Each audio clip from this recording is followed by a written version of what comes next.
Hello everybody, good morning and welcome to the United Stand. This is your latest Manchester United news and transfer news this Saturday morning, the first Saturday of the Premier League season. Doesn't it make you get excited, thinking ahead of all those autumnal Saturdays we've got to come, winter, New Year, and it all starts in the summer. With Man United on Monday, I did the preview last night, but we've got lots to talk about this morning, some really big stuff breaking. From computer games, including Mason Greenwood in their Man United roster. What's that all about? What's going on with Harry Maguire? Also, Ten Hag seriously looking at another midfielder now, Amadou Onana of Everton. He has constantly been linked to Manchester United since Ten Hag came in. How realistic is that deal? We'll also be talking about Todibo. He was scouted last night alongside Nice midfielder Thuram as well. Keep an eye on that. He was a player that Liverpool were looking at that might be of interest to Ten Hag. So, lots to get involved in on this morning. Busy day ahead as well. I will be doing watch-alongs on That's Football for Arsenal Forest, 3 o'clock, and then I'm on TalkSport at 7:30 with the call-in, which is also live on YouTube. So you can check me out. Busy day ahead, but could be a busy day for Manchester United as well. Lots going on with transfers. Obviously, Fred has left now. I almost get the echo of Slow Sports News. Slow Sports News. Let him speak, Simon. I mean, Fred's gone, isn't he? I mean, I've already done a video on Fred going, so I don't mind it with sales where you get deal done, here we go, personal terms, official, hold up the shirt. But with a sale, I mean, Fred's gone. Don't need to talk about that anymore. Josh, welcome to the Members Club. So where are we going to start with? Well, we're going to start off with this story about ONANA, Everton midfielder. Ten Hag's a big admirer of him. They're reporting it again this morning. I think it's in the Daily Mail this morning that he is a target for Eric Ten Hag. A fee with Everton could be the stumbling block. I think the midfield situation is really, really compelling at the moment. And I know some people are getting a little bit agitated about Amrabat, and you're probably quite right to be in that situation. What I would say is that Ten Hag has locked down a lot of his signings this summer. Whether it's ONANA, Højlund, Amrabat, probably Todibo as well. These players have been spoken to by the manager. And traditionally, you'd be panicking because you'd be thinking, oh my God, their only contact with United is probably John Murtough or Richard Arnold. And that's not a very firm promise, is it?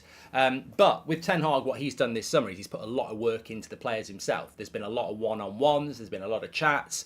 And if they basically turn their back on that, they're turning their back on, their word in a sense that they want, not only have they told Ten Hag that they want to play for him, they do want to play for him. So I don't know what the development is going to be with Amrabat, but I think you have to be logical in the sense that this transfer window has gone very weird because of the Chelsea versus Liverpool almost wrestling match that's going on for Caicedo, and the fallout of that is getting quite toxic. Football is a competitive sport and we should never dismiss that. The reality is this is big money for a big player that will impact both Liverpool and Chelsea's season. How does it impact on Manchester United? Well, Liverpool were always going to get Lavia and Chelsea were always going to get Caicedo. Then Liverpool thought they'd got Caicedo and Chelsea went for Lavia. Now Chelsea think they've got Caicedo and they still want Lavia, and Liverpool need a midfielder, and Amrabat's a midfielder. And Liverpool have been linked to him. Do I think Liverpool are going to get Amrabat? I don't think so, because I think that he will end up signing for Manchester United. But the way this transfer window is going at the moment, I think you've got to be careful. And I think United probably need to start moving quickly. His says, I'd like Amrabat and Pavard. Well, the interesting thing is, and Maguire hasn't gone yet. We'll give you the update on that, and Greenwood as well. We could get Tyler Adams, says Adam. I think so much of this depends on what Man United are going to do in the midfield. We know Fred's gone. We know Donny is going. I mean, how long does it take for Donny van der Beek, Manchester United and Real Sociedad to sort out a bloody loan deal? 2 weeks of negotiations for a loan deal. It's not even meant to be a proper deal. It's a loan. And this snail pace with sales is what is problematic. And ultimately, if there's two sides to this story. The sales, the purchases have been reasonably good. The sales have been ridiculously bad. If you think about Alanga, it was a longer. It took bloody ages. Every deal we do in relation to sales takes bloody ages. Fred's taken a month. Donny as a loan deal is taken ages. Dean Henderson's been 2 months. Maguire's now running on. I thought Maguire would make his debut for West Ham this weekend. So there's a real snail pace to the sales that we will get to that point. But I think the most interesting thing is that If Scott McTominay was to leave Manchester United, I think it would open the door to get an Amrabat and an ONANA, or an Amrabat and Tyler Adams, and that would revolutionise our midfield going forward for the next few years. If you keep Scott McTominay, and I know some of you want to, he's never going to be good enough. He's always going to be a frustration, and another year of we need to sell him next summer. And we probably won't. I think there's a real opportunity here for Ten Hag just to move another player out that really doesn't have a future and go and do something expansive, like get Amrabat and ONANA, or Amrabat and Tyler Adams, or Amrabat and my preference, Gravenberch. I think that you get Gravenberch for what you're going to sell Scott McTominay for. I think it's appalling the prices that get paid in the Premier League. I mean, Casido hasn't got a British passport, £111 million. Declan Rice, £100 million. Mason Mount, £55 million. Just ridiculous fees. You go to Bayern Munich and say you want Gravenberch, they ain't going to want 40, 50 million. I think you get Gravenberch for 30. You can sell McTominay for 30 right now to West Ham. Why would you not do a deal like that? So I don't know whether United are still looking to do that or not, but for me it's just so logical that Fred's gone, Donny's gone, take the 30 for McTominay and get another midfielder alongside Amrabat. Let's see if United are going to do it. The problem they're going to have, and do you think we should go for Tyler Adams, says Scott? Well, I'd go for Tyler Adams if we were going to move Scott McTominay on. If Bayern are selling Gravenberch or Goretzka, now they've bought Kane, I'd be happy with either of them, says Reese. And that's what I would say. I think Amrabat is quite clearly going to be the replacement for Fred or Donny. The replacement for McTominay would be Goretzka, Gravenberch, Tyler Adams or ONANA. And I'll have that every day of the week. The problem you're going to have with ONANA, let's talk about this, because I think he's got masses of potential, and I'm talking about the midfielder from Everton here. Masses of potential. Lots of big clubs have looked at him. But I think that to do that deal is going to be very, very difficult. If Everton had got relegated, I think we might have done it. But it's going to be very difficult to do. He cost £33 million a year ago. So to buy him when he didn't have a particularly bad season, I think Everton are going to want 45, 50 million quid. So I don't think ONANA of Everton is actually doable unless Everton are desperate to raise funds for something else, which they might be. The interesting thing about ONANA at Everton, and I was told this probably a month ago, is that there's not a queue of people going for him. Like Arsenal aren't looking at him. Liverpool won't look at him because it's Everton. Chelsea are looking at other targets. So if Everton do need to cash in and United go in with an offer of about 40 million, they might take it. And Ten Hag does really like him. But you've got to raise that 40 million. And the only way you're going to do that is by selling McTominay. ONANA was blinding for Everton when we played them last season, says Sam. Look, he's very raw, but with the right coach, I think he'd be a really good player. And I don't think Sean Dyche is the right player to develop a player like that. And I think Ten Hag sees potential with him. Bitty, welcome to the Members Club. Would Xavi buy McTominay, says Ahmad? No. I mean, there's a lot of people saying Brighton might go for him now with all the money they're going to get for Casido. I just think McTominay needs to play first team football and it won't be at Manchester United. Cabello says we want Amrabat. I think we're talking in addition to Amrabat here. I don't know whether I've made that clear or not, but Amrabat replaces Fred and Donny. I think the only way you get a Gravenberch, a Goretzka, and a ONANA or a Tyler Adams is if we sell McTominay, and I think that has to be stated. There's no way. The only way we would pivot away from Amrabat is if he chooses somebody else because he's waiting for us. So yeah, ONANA is tall as well. Yeah, well that's basically why McTominay's been picked for the last 2 years because he's good in the air. I agree with Zahin though. I would really like Gravenberch, but let's see what happens with that. On to the centre back situation. So it was widely reported that Nice had a game last night or this weekend, and the United have got scouts there watching Todibo. There's even been talk of the midfielder Thuram that was going to go to Liverpool. Who, in my last time I looked at Thuram, and I'm sure the chat will know a little bit more about me. I know he was looking at Liverpool, and a lot of people were quite jealous about it. But the last time I looked at Thuram, I'm pretty sure he can play defensive midfielder, but he wants to be, and probably is going to develop into a more attacking box-to-box midfielder, which we probably don't really need in relation to the profile of our midfield. We definitely need a more defensive midfielder. That's what Manchester United need. So I don't know that. I don't even think we're necessarily looking at him anyway. It could be lazy journalism, but I don't think Thuram suits what Manchester United are looking for, really, because he's a little bit more expansive, and that's why Liverpool pulled out, because they need someone more defensive as well. The problem at the moment, especially in the Premier League, is that there's a lot of Premier League clubs, we know Liverpool, Chelsea, Man United, looking for a defensive-minded midfielder. And there's not an abundance of those if you go beyond the names that we've already mentioned. But we were there looking at Todibo last night, and I suppose it rages on, will it be Pavard, will it be Todibo? Now, I don't profess to talk about this for a long time because we've spoken about it a little bit. I think there's two choices here. Todibo is, without doubt, a defender that Ten Hag has been looking at for a long time, and we're definitely scouting him, and he's definitely on the list. Pavard is sort of a late entry who is either complete nonsense or there's a lot of truth in it. And what I mean by that is that there's a lot of noise around Pavard, which could mean it's true, but it could also mean that there's a lot of noise because Pavard's angling for a move somewhere and he's using Manchester United. So I guess we'll just have to wait and see what happens with that one. But I'd be relatively happy with either of them. Jaden says he'd prefer Todibo over Pavard. I think at the end of the day, hi Mark, what do you think will happen in the rest of the window? How many sales and how many incomings? I'll answer that in a minute, Greenbull. I think, as we've said before, if you go for Pavard, you're bringing in an experienced, ready-to-go centre-back with a lot of experience. If you go for Todibo, you're bringing in a younger centre-back with a little bit more development. Now, I actually think we need both, but I don't know which way he's going to go. I don't know which way he's going to go on it. And I'm not massively concerned, if I'm honest with you. I think that I'll trust Erik Ten Hag on which way he goes. But yeah, I suppose it's just going to come down to whether Pavard is true or not. Now, obviously, that is going to make a big difference. That will be massively impacted on Harry Maguire.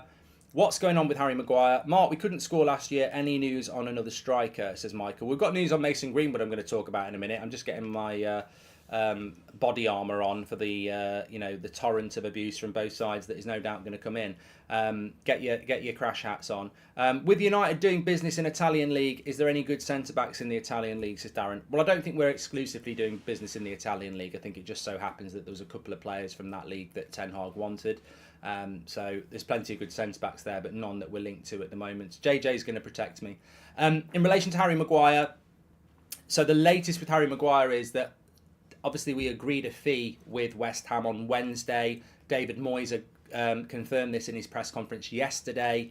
Fabrizio has now confirmed, I think it was Fabrizio, it was somebody credible, has confirmed that personal terms have been agreed with Harry Maguire. So you're basically touching distance of here we go. What we understand is that the final bit of this is that the fee's been agreed, the personal terms have been agreed, so Maguire's ready to go to West Ham in the sense that he's decided he will, but the next bit is going to be the financial payout from Manchester United, which apparently is still being negotiated. And of course, West Ham, I think, play this afternoon, so there is no rush now for Maguire to be playing West Ham's first game of the season. Their second game of the season isn't until next weekend. So this could drag out a little bit, but it's very, very close. I don't think we're far off a here we go for Harry Maguire to West Ham. But obviously it's a bit of a messy deal because his wages, like with so many Man United players, when we sell a player, it's war and peace. It's the never-ending story because we always pay wages that no other club will pay. So they agree a fee, and then it's about how much are you going to pay me off to go. And I think that's what's going on with Harry Maguire at the moment. So as soon as that's done, we can move on a centre-back. And I would expect us to move on Amrabat quite soon as well, because that's, Fred's gone. We need to move Donny, and then you've got to go and do that, because obviously the season kicks off on Monday. Now, talking about what I think will happen, and I'm going to talk about Greenwood in a minute, 1 minute warning. I was asked a question there about what I think will happen in the remaining... look, honestly, let's just remember, we've only got under 3 weeks left of the transfer window. It closes 3 weeks last night. So 2 weeks on Friday or 3 weeks last night. It's just under 3 weeks left. So there's not a lot left. And James says, what about Tchouaméni? Real Madrid surely might sell after Bellingham. Louis Hall, thank you. Well, look, I know Faz did the show yesterday, but I did tell him to tell you, and I know he did. There is rumours going round about some surprise signing for Manchester United at the moment. all I know about that rumour is, and I'm not saying the rumour is true, but all I know about that rumour is that that Bayern Munich and Real Madrid have been mentioned. So there we go. Yeah, the 1st of September the window closes, which is a Friday, Alien, which is, as I said, 3 weeks last night. So yeah, I think it'll be interesting to see what happens, because there isn't a long time left. And the reason I say 3 weeks is because we know with Man United we're very slow. So we are very slow, but if you look at last summer, we did do Casemiro and Antony quite quick at the end of the window. So there is an opportunity to do something exciting. We've still got a hell of a lot to do in 3 weeks. We are in a countdown scenario now, so I wouldn't start expecting amazing things. I think what definitely happens is a centre-back comes in and Amrabat comes in. Well, not definitely, but obviously logically a centre-back and a midfielder come in. Probably Amrabat. I think that happens in the next 3 weeks. Anything else? Look, if we sell McTominay, we can get another midfielder. Do I think there's going to be a surprise striker? No. What about sales? Realistically, Maguire goes, Fred's gone, Donny goes, McTominay hopefully goes, but might not go. And I think that's probably going to be it. Dean Henderson needs to find a club. And I'd be moving Brandon Williams out on loan. I don't see the point in keeping him either. But I guess we'll just have to wait and see. But I'm not gonna deny or say it's not possible that there might be some big deal that happens. But realistically, there is only 3 weeks left of the window. Thuram and Todibo are good players, but kind of thinks Sir Jim will have one on us if we do business with him, says Louis. Yeah, God knows what's happening with the sale, Louis. 18 days left, still need 2 centre midfielders, 1 centre back, and also outgoings. It's a real test for the recruitment team, says Sabatashi. And James says, hi Mark, any updates on Anthony Martial, Jadon Sancho, and Donny van der Beek? Are they staying or going? Hope you have a great Saturday, says James. Yeah, I saw the video, obviously, that Faz did yesterday. I was actually getting my hair cut, so I couldn't do the 10 o'clock show yesterday. And I saw the stories about Martial to Inter and Jadon Sancho. I don't see either of those players going, because it's 3 weeks left of the window, and I just don't think you can do those deals like that. If we were going to lose... I mean, look, it might be controversial, but I think there's more chance of Sancho going than Martial. I don't see Man United moving Martial on because we don't have a lot of striking options. With Jadon Sancho, there is a lot of attacking options on the wing and at number 10. And Sancho needs to play regular football. Now, I'd be stunned if Sancho starts on Monday. And if you're Jadon Sancho, you've just had a good pre-season, you've just worked really hard, and you still don't start for Man United. Things can only get better is a song. Things can get worse as well. I think that if I was Sancho, I would be wanting to play regular football. Now, Ten Hag is ruthless. We cannot sit there and say Eric Ten Hag doesn't want to get rid of this player. Look at what he's done with Maguire. Every one of us who said he'll get rid of Maguire, he doesn't suit the way we want to play, was absolutely spot on. And there were hipsters out there saying, he does. You play with a goalkeeper that can play a higher line, and Harry's got this ball-carrying passing range that is perfect for a high line, forgetting the fact that he's slower than a snail and turns like a bus. He was never going to use Harry Maguire in that situation, and he hasn't used Harry Maguire in that situation, because nobody would use Harry Maguire in that situation. So... But publicly, he'll say, that's my captain, he's a really valuable member of the team. So it's very hard to read Ten Hag. I would say that if a good offer came in for Sancho, he would sell him. But I don't think he's expecting that. So I think he will keep him and try and utilise him as a bench player. And I don't think Sancho as a bench option is a bad option. But long term it is, because we spent so much money on him and his wages are huge. If Jadon Sancho was 21 and he'd come through the youth setup, we'd be praising him like we praise Garnacho. He's a good player. The problem with Sancho is the profile of the player we bought. We didn't develop a youth player for no money. We're spending massive amounts of money on his wages every week and a transfer fee that we're probably still paying off. But I think he will stay. We have no height and not much physicality. Should we be worried? I think you have to keep McTominay for these reasons alone, says Charlie. Well, I disagree, Charlie. I mean, Rasmus is physical when he's in the team, and that's important in a number 9. He's a physical player. Casemiro is very good in the air. He's very physical. Varane is very good in the air. He's very physical. ONANA is probably more proactive in the box than David De Gea is in relation to crosses as well, which will be a difference. Luke Shaw at left back is a good physical left back. I know what you're talking about, the Brunos, the Mason Mounts, the Christian Eriksen's, the Marcus Rashfords, the Antonys, but we're not terrible. And you don't want the land of the giants, really. I mean, if you look at Man City, Haaland's good in the air, Rodri, which is a bit like Højlund and Casemiro for us. Obviously, they've got people like John Stones and Diaz. We've got Varane and Martinez. So I don't think we need... The thing is about height is what you're going to do. You're not going to start Scott McTominay just because he's tall. I agree that we need to bring in a bit more physicality, but I don't think McTominay needs to stay just because he's tall, because he's not going to play anyway. Why can't we do a deal for Tchouaméni or Gravenberch like what PSG did to get Ramos, says Quaid. Well, I think we need to move some players on before that. Right, let me talk about this. Somebody just said, is laughing at me for saying Martinez. I know Martinez is 5'10", but he is very, very, very, very physical. I wasn't just talking about height. Physicality is as important as height, because it's about, you know, body movement, shoulder barge, you know, getting yourself stuck in there. I mean, Martinez isn't terrible in the air. I mean,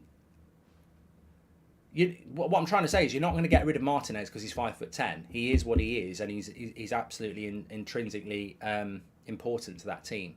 Sancho wage likely annoys more useful teammates, as Enjoy writing. Right, let's talk about this Mason Greenwood story because I've been putting it off too long.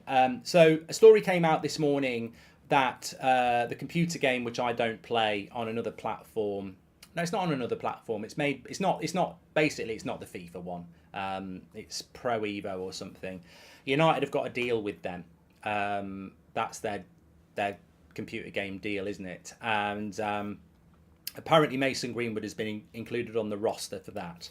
So a lot of people are seeing this as big news because a computer game has put Mason Greenwood in it for this season coming up. I don't know. I mean, that could be massive news. I don't know. I don't know whether it is. The Daily Mail did an article saying that Man United have spoken to fan groups, sponsors, and the women's team about the reintroduction of Mason Greenwood, which a lot of people are saying is a big hint that they're going to reintroduce Mason Greenwood. In fact, there is a theory going out there that they were going to say he's back this weekend, but they've put it back because of potential public backlash around protests, etc. Honest answer, I don't know what's going to happen. I sort of agree that it feels like United are going to try and bring him back. What I would say is I'm stunned that they didn't expect a big backlash. I don't know what they were expecting. I really don't know.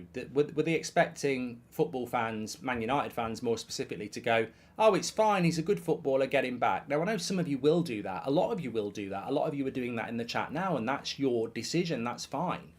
But there's a hell of a lot of people who won't do that. And the thing that really grabs me is that, and I know we've spoken about second chances, we've spoken about kicking him out. Everybody's got their opinion, so let's not necessarily go over that. But the one thing I will not move on, and I'm not talking about Greenwood here, I'm talking about the player. The one thing that will frustrate me is that if Mason Greenwood was an average defender in the youth setup and these allegations had gone in, he'd be gone. If he played for Port Vale or someone else, he'd be gone. They'd boot him because it's not worth the hassle. They'd be like, it's a PR nightmare. It reflects badly on the club. Get rid of him. Pay his contract off. It doesn't cost much anyway. Just kick him out, move on, and preserve Man United's name. That would happen 100%. In this case, they're bending over backwards to try and find a way to bring him back because he's a good footballer and he's worth money. And that, to me, forget what you think about the personal situation of it. Forget what you think about, you know, what your own personal view is. That just doesn't sit right to me. That doesn't sit right to me, that we are basically bending over backwards to try and find a way to bring him back because he's a good footballer and he's worth money. That's not morals. There's no morals in that. You can't say if you were crap, we'd get rid of you because you're good, we want to keep you. That's not what the debate is here. This isn't about a player's ability or value. This is about what he was accused of, the stuff that was out there, and what you want to do about that. Now, obviously, in the eyes of the law, it never went to court, so there is no guilt in criminal law.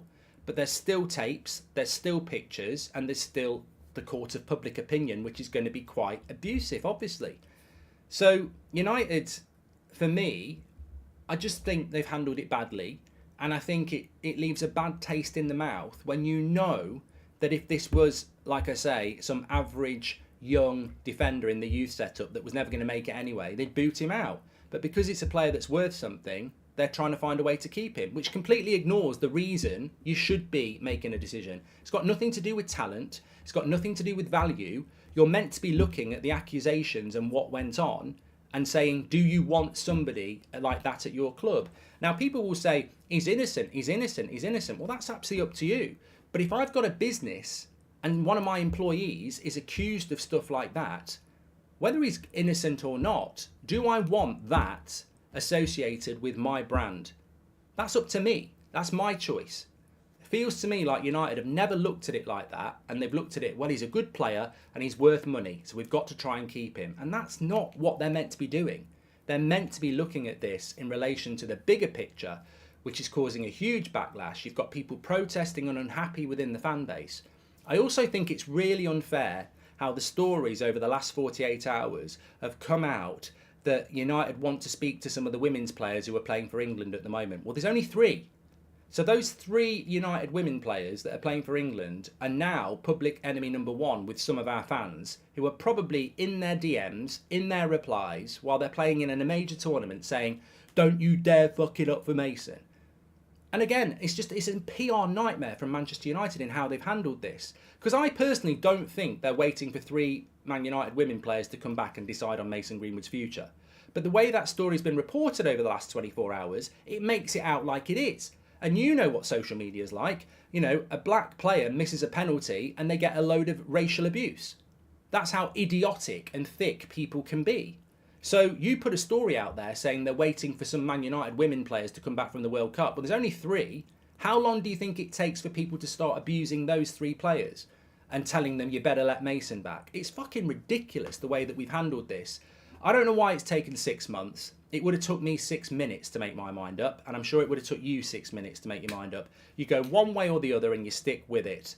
But it feels like United are just trying to palm this off onto somebody else. They clearly want to bring him back, in my opinion, and they're trying to find a way to say this is why it's happening. And they should just bloody get on with it and face whatever the consequences are. And those consequences are not something I can predict or you can predict. It might be absolutely fine, probably won't be, but ultimately, it's not Mason Greenwood's choice. It's not my choice. It's not your choice. It's not the women's football team's choice. It's not the sponsor's choice.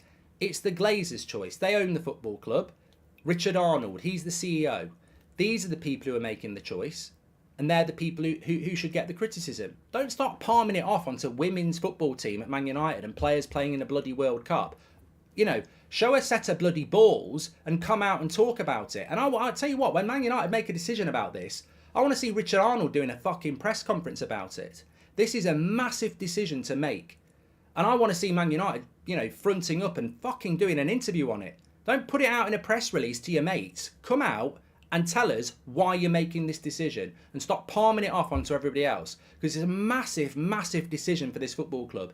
And our name's going to get run through the mud massively if they bring him back. And that doesn't mean you're wrong if you want him back. That's your choice. But what I'm saying is if you think he's coming back and everyone's going to start clapping and going, well done, United, what a great decision, it won't. We are going to be tarnished by this.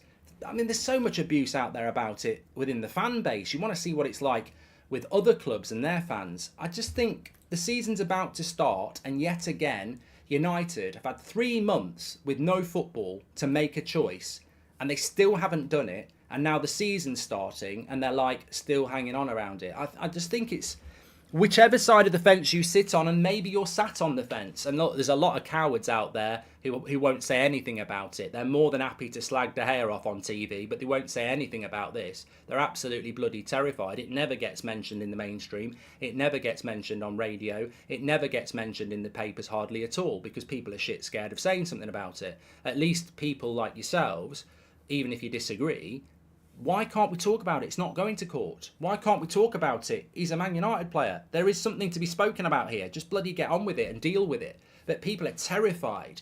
I've said, look, I'm not terrified of telling you what I think. I don't want him back. I'm just not comfortable with it. Right now, it turns my stomach. It really does. I can't help that. That's just an honest opinion on it. I think he will come back, and I'm going to have to deal with that. And, you know, who knows how you'll feel in 6 months, 12 months, 18 months. I don't know. You don't always get what you want in life. That's what it is. Hashtag deal with it, grow up, etc. But United have just handled this terribly. And I don't like I say, I don't like the way it's been handled. And I personally think as well, and somebody, you know, people won't give a shit about Mason Greenwood's thoughts, but, I mean, surely for him, he needs some resolution on it, so he can move on with his life in one way or another. I think United have handled it terribly, absolutely terribly.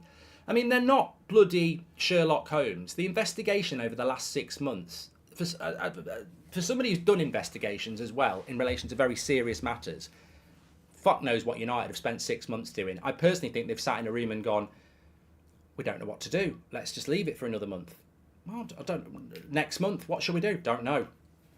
Next month, oh, do you think we can say it now?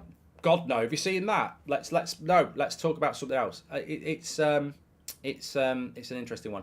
Mojo has gifted 10 memberships. Thank you very much, Mojo. We don't need any distraction, says Bitty. It's going to be a tough season. It's not fair on Erik ten Hag. Well, look, I don't want to.